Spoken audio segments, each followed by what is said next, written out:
Something came to me today while Alan and I were doing mental math, and I thought, this is crazy. He understood it. It took a long time, but he's starting to grasp the concept of it. And I thought this is a great little tool for parents of kids, older or younger. It doesn't really matter. You can gauge what your child. Alan, stop. You can gauge what your child can do and what your child needs.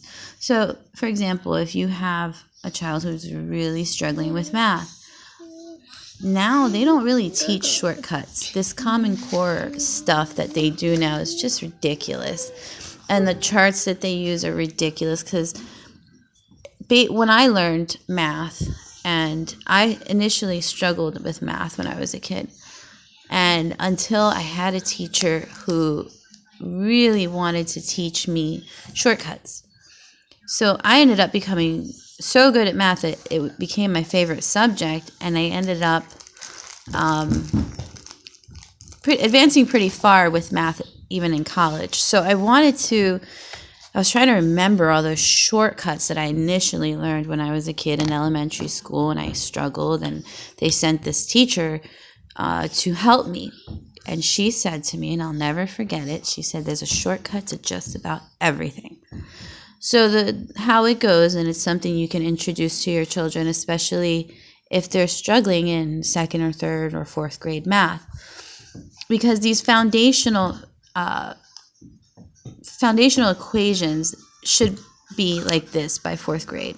It should be, they know it in the top of their head. They don't have to think about it. They definitely shouldn't be using a calculator. I am completely against calculators until you reach high school level, but that's just me. So here we have, if a child has a problem, I'll start simple. That is 10 plus 10, and your child's getting stuck. Ask your child or you can do it, they can do it on paper, or they can do it in their, mentally, whatever they can do at first. Ask them to take away the 0 from the problem. And when they do that, it becomes 1 plus 1. Well, your child will probably know right off the top of his or her head that 1 plus 1 is 2. So then your child will say 2. And then you'll show them, okay, let's put the zeros back in. So the 0 was put back in, the 0 was put back in, and then tell your child, now go ahead and put a 0 at the end of that one. And they'll see the connection. So if you keep working on these and go through them until they really understand the concept, make sure they know their 10 times table. Alan, what are the 10 time table? Can you say math by tens? Math by 10. All the way up to 100. So 10, 20, 30, 40, 50, 60, 70, 80, 90, 100. Good job. So if they have their tens times tables, you want to take it, if they can get all the way to 200, that's great. But if they're younger, just stick to 100. And can I have that pen, Alan? Okay. So let's say they have to solve a math problem, and the math problem is, Alan, lower that until I'm done here, please. And the math problem is, what is 20 plus 60? Now this looks like a big number, and this can be very, very daunting. Especially for a child who really just struggles with math like I did. So have them write it down. Initially, everything should be written down. Once they master it on a written form, then they'll be able to take it and do it as a mental math. But everything should begin in a written form because they need to be able to see it, hear it, and then they can do it in their mind. When you combine sight and sound, you're using 2 parts of your brain. So the odds of memorizing are much, much higher than just using one sense. So here they're using two senses. They're seeing and they're hearing. So you're going to say 20 plus 30 equals, what could that be? Okay, so that's what we need to answer. Then show your child, anytime you're dealing with anything from the tens times tables, on both sides of the addition, then this also works for subtraction. Tell them in their mind to remove the zeros. And then what would that be? Well, it becomes 2 plus 6. Now, I tell Alan, and this was a big thing that I was taught too during that time when I was really struggling and I had a tutor. Anytime you have an equation where the first number is smaller than the second number, either reverse it on paper or reverse it on your head. So in my head, I would not say 2 plus 6. I would say 6 plus 2 because it's much easier to answer 6 plus 2 than it is to answer 2 plus 6 because you're going from 2, 3, 4, 5, 6, 7, 8 or from 6, 7, 8. You see how the steps are much shorter.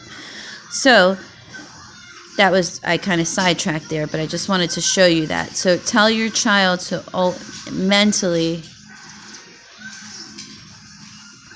put larger, Alan, hold on, larger number first, okay? It's just a big thing that can be done to help them with math. Okay, back to the problem. 20 plus 60, what is it? Take out the zeros. 2 plus 6. Or, in their mind, 6 plus 2. Now I tell Alan, it's 2 plus 6, but let's reverse that. What's 6 plus 2? And he can do 6 plus 2 very, very quickly. So he'll tell me immediately, 8. Okay? Now I'm writing as I'm looking into the camera. That's why it looks so weird. So 2 plus 6 equals 8. Now tell them, let's put those zeros back into our problem. So we're going to put 0, 0, 0. Now they have their answer. Now, gosh, I can't even make a straight line if I'm looking through the camera. I have to figure out a better way to do this. So 20 plus 60 equals 80. Now, this seems, with the way that I broke it down, it seems like a lot of steps and it seems possibly a little harder, but it is not. It is in the mind, this is much easier to comprehend than those dumb number charts or whatever else it is that they do.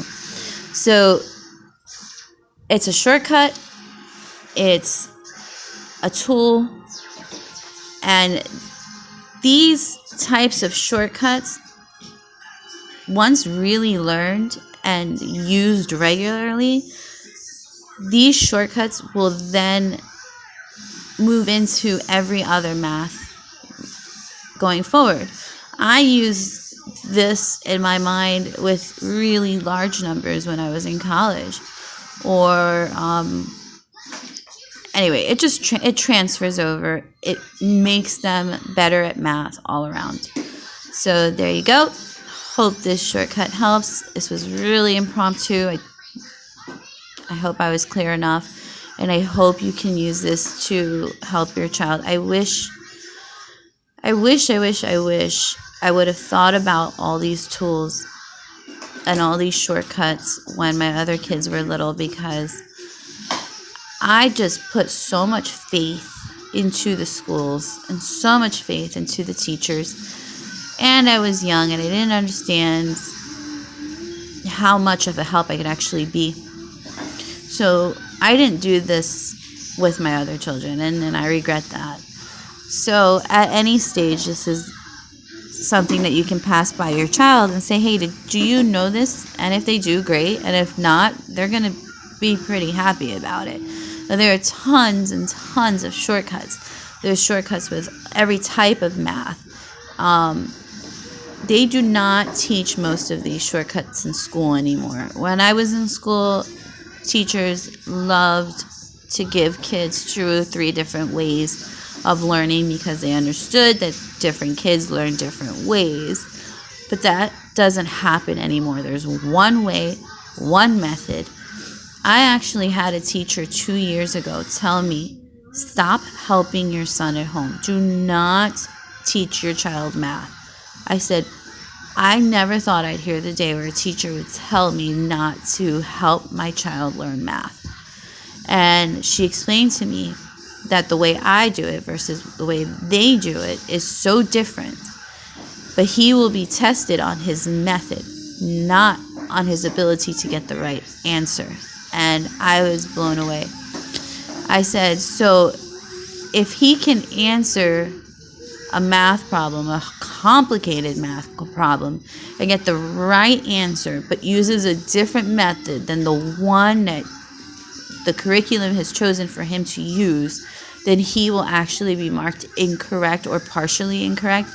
And she said, yes. She says, I know, I hate it. I think most teachers hate it, but they are forced to do that. And she told me that I was actually hurting my son by doing that. So, but I still see him struggle. I still see it. And I'm just like, you know what? I'd rather him graduate knowing the information, however he's going to learn it, than knowing it their way.